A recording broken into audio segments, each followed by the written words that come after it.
উপর ক্লিক দিবেন, সাথে সাথে সম্পূর্ণ ভিডিওতে কিন্তু এই এফেক্টসটা চলে আসবে আর সম্পূর্ণ ভিডিওটাই কালার গ্রেডিং হয়ে যাবে। দেখুন এখানে কিন্তু সম্পূর্ণ ভিডিওটাই কালার গ্রেডিং হয়ে গেছে। তো এখন এই ভিডিওটাকে সেভ করব। সেভ করার জন্য উপরে যে সেভ বাটনটি আছে এটার উপর ক্লিক দেবো, সাথে সাথে সেভ হয়ে যাবে। এখানে মোটামুটি ভালো সময় লাগে সেভ হইতে। মিনিমাম এই ভিডিওটা সেভ হইতে আমার 30 মিনিট সময় লাগছে।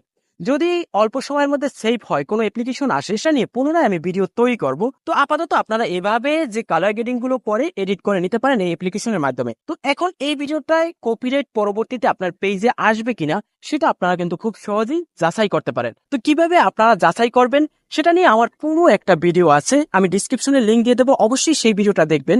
যদি আপনারা যাচাই না করে এই ভিডিওটা সরাসরি আপলোড দেন তাহলে কিন্তু আপনাদের স্ট্রাইক আসতে পারে। আমি ওই ভিডিওটাই দেখিয়ে দিচ্ছি যে কিভাবে আপনারা যে কোনো ভিডিওর কপিরাইট চেক করতে পারবেন। তো এই বিষয়ে যদি আপনাদের কোনো প্রশ্ন থাকে অবশ্যই প্রশ্নগুলো করবেন, পরবর্তীতে আমি সেই প্রশ্নগুলো নিয়ে একটা ভিডিও তৈরি করার চেষ্টা করব।